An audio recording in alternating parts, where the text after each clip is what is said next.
Assalamualaikum. Hari ini saya mau mendemonstrasikan bagaimana membuat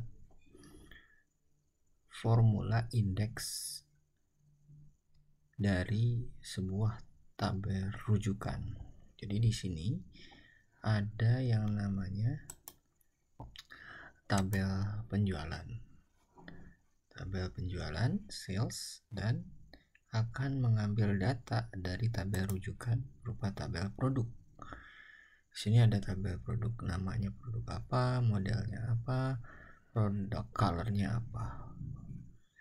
Inilah value-value inilah yang ingin kita ambil dengan menggunakan kata kunci ini, produk key. Jadi produk key ini ada di tabel penjualan. Di sini produk key. Ya. Oke, ini ada di tabel penjualan. Inilah yang menjadi kunci untuk menarik data yang ada di tabel produk. Jadi saya ingin hadirkan data-data di tabel produk ke tabel sales. Ini saya ingin masukkan data ini. Saya Ctrl C, Ctrl V di sini. Saya ingin masukkan data-data tadi ke sini. Produk kategori untuk produk Q215 apa dan seterusnya. Nah, ini bisa kita pakai dengan formula indeks. Tab arraynya adalah rujukan. Tabel rujukannya adalah ini value-nya nih. Value-nya kita blok semuanya. Kemudian setelah itu kita koma kita bicara row number, baris-baris data yang ada di tabel sales. Tapi kita ingin pastikan dengan menggunakan fungsi match. Jadi harus match persis sama dengan cara ketik match, kemudian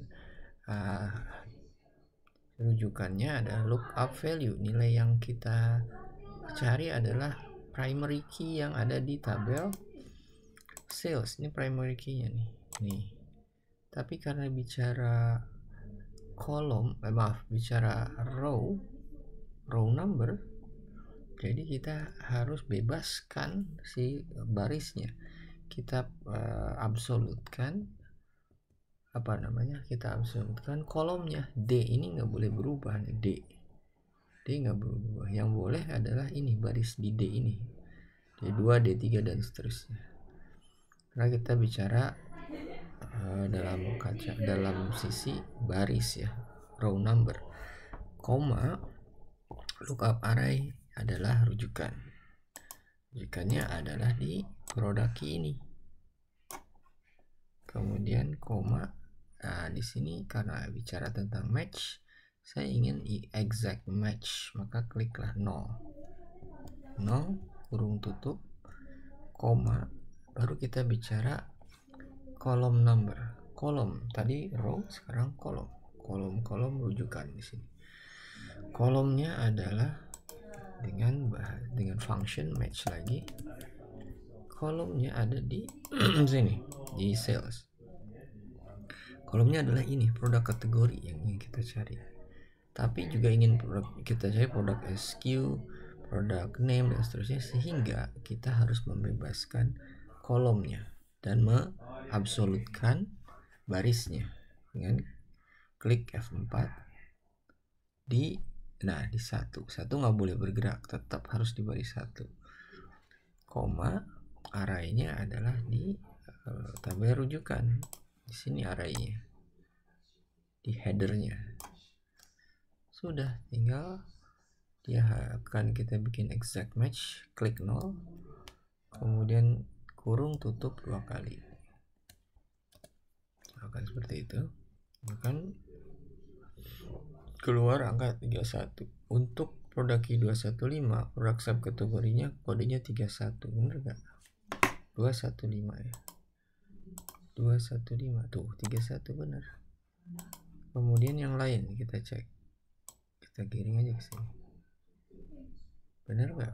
Black untuk 215, kita cek di sini 215 black, sport 100, helmet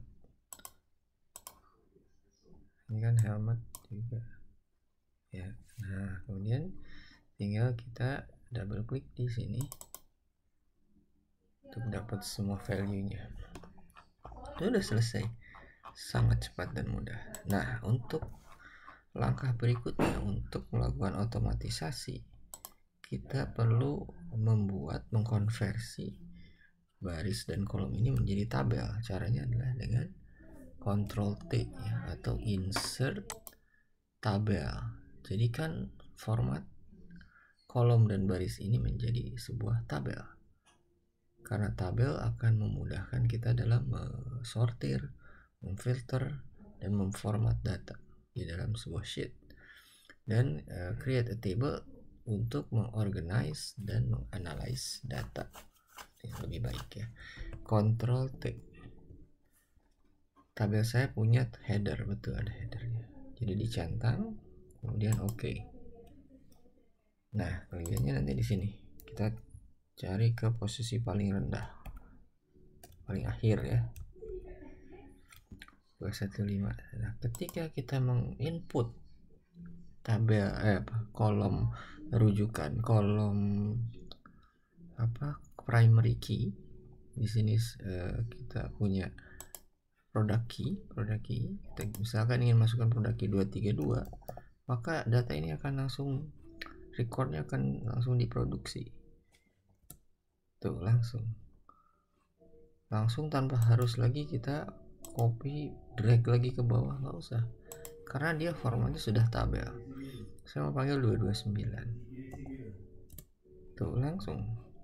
Dan kalau sudah jadi tabel, headernya akan selalu muncul di atas, tidak perlu di freeze dan lain sebagainya, nggak usah, tinggal panggil aja ini. Saya mau 232 aja, 215 misalnya. 14 ada 15 ada ya, mudah sekali. Jadi begitu, setelah jadi rumusnya kita copy ke bawah, barulah kita konversi ini menjadi tabel. Ini akan membuat kita lebih mudah tanpa perlu lagi utak-atik di sini, langsung dia otomatis. Semoga bermanfaat informasi ini. Dan satu lagi, maaf kelewat, cara ini bisa dibuat lebih mudah dengan cara membuat data model. Untuk data model tutorialnya setelah yang ini ya, kita akhiri dulu. Semoga bermanfaat.